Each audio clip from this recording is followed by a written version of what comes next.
Oke, selamat datang. Hari ini kita bakal bedah sebuah cerita yang, ya, penuh kontradiksi dari bursa saham. Bayangin deh, ada sebuah perusahaan yang kalau kita lihat datanya, kelihatannya sehat banget. Tapi di pasar, wih, ada beberapa red flag atau tanda bahaya yang serius. Nah, ini dia pertanyaannya. Sederhana, tapi bikin bingung kan? Gimana ceritanya sebuah saham yang jelas-jelas ngasilin untung, malah dapat surat cinta alias peringatan resmi dari bursa? Ini nih, paradoks inti dari saham berkode TBOE yang bakal kita kulik bareng-bareng.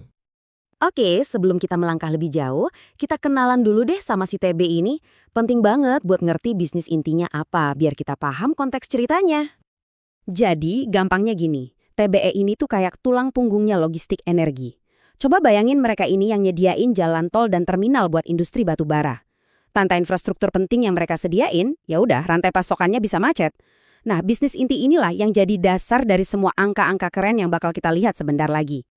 Baik, sekarang kita masuk ke sisi positifnya dulu ya. Kita beda argumen yang optimis. Kita bakal lihat angka-angka apa aja sih yang bikin TB ini kelihatan menarik banget di atas kertas. Poin pertama, dan ini penting banget adalah konsistensi. Perusahaan ini tuh udah berhasil cetak laba 3 tahun berturut-turut loh. Di industri yang naik turunnya kayak roller coaster, ini bukan sekedar keberuntungan. Ini nunjukin model bisnisnya stabil dan manajemennya jalan. Selanjutnya kita ngomongin efisiensi. Lihat deh, net profit margin atau NPM-nya ada di angka 14,01%. Angka ini gede, karena standar sehat di industri itu biasanya di atas 10%. Gampangnya, dari setiap Rp100 pendapatan, lebih dari Rp14-nya jadi untung bersih. Efisien banget kan? Terus kita lihat valuasinya. Price to book value atau PBV-nya ada di angka 0,74. Nah, ini artinya apa? Buat banyak analis, PBV di bawah 1 itu sinyal klasik kalau harga sahamnya mungkin lebih murah dari nilai aset bersih perusahaannya. Dengan kata lain, ada kemungkinan saham ini undervalued. Jadi, kalau kita rangkum sisi positifnya, wah, gambarannya meyakinkan banget kan? Laba konsisten, marginnya sehat, valuasinya kelihatan murah, plus posisi keuangannya aman. Kalau di atas kertas, ini udah kayak daftar centang impian buat investor fundamentalis.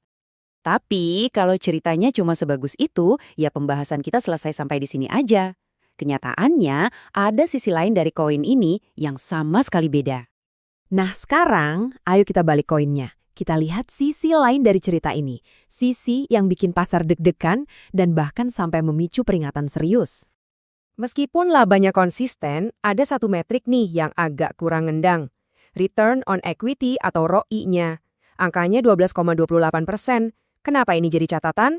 Soalnya, banyak investor berharap angkanya minimal 15%. Ini bisa jadi pertanda kalau perusahaan belum maksimal banget dalam menghasilkan keuntungan dari modal para pemegang saham.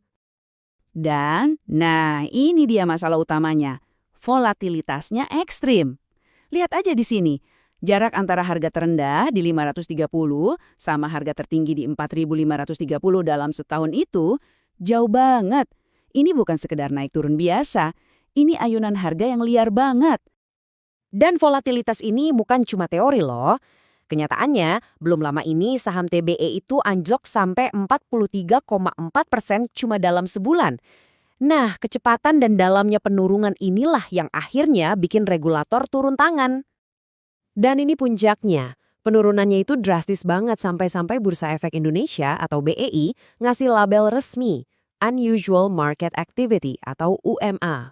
Ini bukan cuma opini analis di koran ya, ini peringatan resmi dari regulator pasar yang bilang, pergerakan harga saham ini nggak wajar.